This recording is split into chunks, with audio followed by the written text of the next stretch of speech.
السلام عليكم متتبعين على وصفات ايمن. كيف بقيتم؟ مزيان؟ اموركم هانيه؟ واشركم مبروكه بالصحه والسلامه. اللهم بلغنا رمضان لا فاقدين ولا مفقودين يا رب، والله يدخلوا علينا وعليكم بالصحه والسلامه وزيد الرزق والصحه ويعني جميع الحوايج الزوينه يا ربي. بالنسبه للفيديو اليوم غادي نشارك معكم تحضير ديال العسل بطريقه المحترفين بجميع الاسرار ديالو. بقاو معايا باش ندوزو المكونات. بالنسبه للمكونات عندي هنايا كما كتشوفوا 2 كيلو ديال السنيده، او اللي بغى ياخذ قالب ديال السكر ياخذ قالب ديال السكر فيه حتى هو 2 كيلو. عندي طرو ديال الماء بالعبار، طرو ديال الماء. انا خديته الماء بارد، اللي بغى يستعملو دافي يستعملو دافي. عندي حامضه مقطعه وعندي عويدات القرفه. غادي ناخدو الكوكوط او المرميطه، اللي بغى يستعمل الكوكوط يستعملها، اللي بغى يستعمل المرميطه يستعملها. غناخد الكوكوط وغنبداو هنا بالطريقه.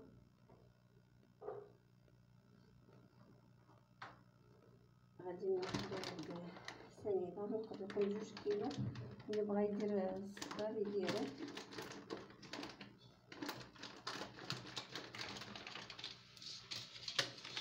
غادي نخويوها هنايا.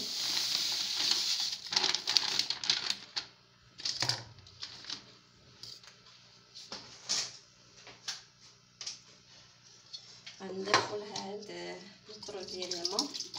المهم انا هنا استعملت الماء بارد، اللي بغى يدير الماء دافي يديرو. يعني علاش غنستعملوا الماء دافي؟ غير باش نسرعوا الذوبان ديال هذا السكر هذا. انا باش غادي نسرعوه غنديرو فوق البوطه وغادي نبداو نحركو باش يذوب لنا شويه هكا بملعقه خشبيه ونحركو مزيان. انا قلت لكم اللي بغى دغيا يسري باش يذوب ليه السكر اولا سنيده يستعمل الماء دافي، ماشي سخون طايب، غير دافي وصافي. باش غادي نسرعو غنديرو فوق البوطه. دابا غنديرو فوق البوطه غير باش يذوب ليه شي شويه، وعاد ندير الحامض والقرفه. بقاو معايا. المهم انا درتو هنايا في البوطه. انا اليوم راني خدامه بالفورنو ديال الارض ودرت عليه غنطيب العسل. مخدمه اليوم هذا الفورنو هذا صافي. غادي يدفى غير شي شويه باش تذوب لنا ديك السنيده دغيا، وغنزيد المكونات الاخرى. ها هي السنيده من بعد ما دفات شي شويه، يعني بدات كتذوب، غير باش نسرع الطريقه وصافي. هنا قلت لكم اللي بغى يستعمل الماء دافي يستعملو. دابا غادي ندير هنايا هذا الحامض وهذا مقطع وهذا عويدات القرفه.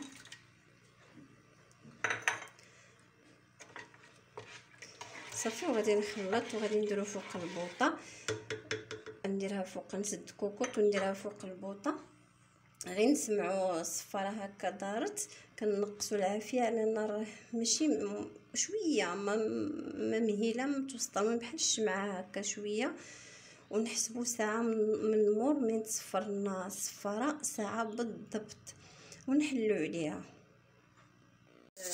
هنايا هي بدات كتصفر الكوكوط. انا غادي نقص عليها. انا بديتها البوطه الفوق، عندي البوطه ديال الفوق ديال. المهم ها هي الكوكوط بدات كتصفر هنايا كما كتشوفوا. دابا غنقص عليها العافيه. ما بديتها البوطه الفوق وغادي نخليها طيب ساعه بالحساب. المهم انا نقصت ليها، نتوما حتى الصفاره ما كدورش. نقصت ليها وكما قلت لكم غنخليها ساعه ان شاء الله، ونتلاقى معكم ساعه بالحساب. وهنا من بعد ما دازت مده ديال ساعه العسل غادي نحلو عليها. راه حليت عليها قبيله شويه وخليتها شي شويه. غادي نحيد عليها الغلاقه.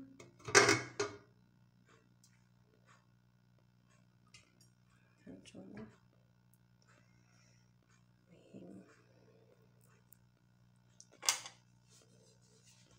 شوفوا كي جات، راه باقا سخونه. ديك الطروفه ديال الحامض.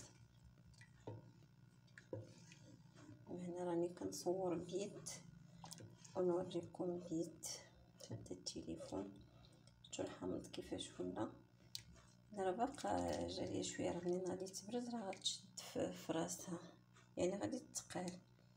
المهم هذا هو اللون اللي خصو يكون فيها ويكون في الحامض. هاد الحامض اللي خليناها تحرق بزاف يعني ولا لونو قوي غالق، راه العسل غيتحجر من بعد، خصو يبقى هكا من داخل دوك الخيوطه بويض. المهم دابا غادي نضيفو له واحد المكون اللي هو كيعطيها واحد العسل، واحد الختوريه، واحد التعليكه، ها هو الجليكوز. غادي نضيف واحد المعلقه كبيره حتى المعلقه ونص ديال الجليكوز. واللي عنده واحد مكون اخر اللي هو الروح ديال العسل ديال ميغارون، داك واعر واعر واعر، كيعطي العسل واحد المذاق كيخليه في المعسلات خطير خطير، بحال ديك العسل اللي كنلقاوها في دوك المعسلات اللي كنشريوهم من لي باتيسري هكا، فيهم واحد المذاق زوين. راه كيديروا داك الروح ديال العسل ميغارون هي الماركه اللي زوينه. انا ما عنديش، كانت سالات لي ما درتهاش، غنديرها الجليكوز ونتلاقاو. المهم انا غنضيف معلقه ديال الجليكوز، معلقه ونص، سمحوا لي راني كنصور بيد. المهم ها هي معلقه درتها عامره.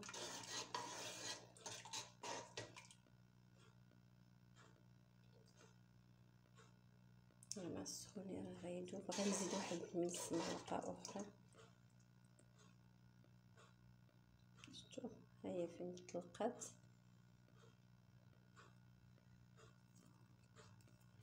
غنزيد واحد نص معلقه.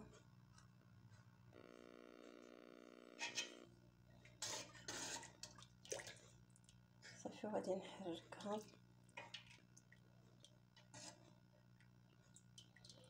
وغنخليها تبرد على خاطرها ونتلاقى معكم باش نوريكم الشكل النهائي ديالها.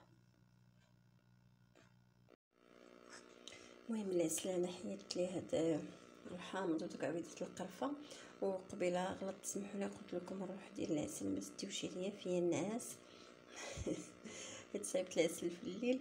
النكهه ديال العسل ميغارون، ماركه ميغارون. المهم هذا هو الطريفه ديال الحامض ولا القرفه اللي كنت درت، حيدتهم باش منين تبرد العسل يبان القوام ديالها. وغادي نوريكم الشكل النهائي ديالها منين غتبرد مزيان، يعني في الصباح ان شاء الله باذن الله يحيينا ويهنينا غنوريكم العسل. وهنا في الصباح انا مشيت للعسل، شوفوا كي جا القوام ديالو بعد ما خويته في واحد الاناء ولا واحد البول اخرى باش تشوفوا معايا الشكل ديالو النهائي. شوفوا كيفاش كيجي وعلى تعليكه، والمذاق ديالو رائع، والبنه يا سلام. يعني هاد الوصفه انا معتمده عندي، وكنتمنى حتى نتوما تسجلوها وخليوها معتمده عندكم. راه عسل يعني احترافي 100%. وهنا كنشارك معكم صاحبتي حتى هي صايباتو، شوفوا كيفاش خرج ليها، صيفطت لي يعني الفيديو وقلت علاش ما نشاركوش معكم باش تشوفوا يعني انه كيصدق من التجربه الاولى. والمذاق ديالو كيجي زوين وخصوصا الا زدنا فيه ديك النكهه ديال العسل كتعطي واحد المذاق رائع. جربوه كما كنقول لكم ديما، انا كنشارك معكم غير الحاجه اللي مجربه واللي معتمده عندي واللي كتصدق 100%. سجلوا هذه الوصفه هذه وخليوها عندكم، وما تنسونيش كما العاده من التعليق ومن لي لايك ديالكم ومن البارطاج باش تعمل فائده. يعني هذه الوصفه كنتمنى كلشي يستافد منها وتبقى عندكم، وجربوها وغادي تصدق لكم باذن الله، انا متاكده وغادي تعجبكم. غادي تنساو كاع الوصفات الاخرى وغادي تحتفظوا غير بهذه ان شاء الله. ودمتم في رعاية الله وحفظه، وإلى اللقاء في فيديو مقبل إن شاء الله.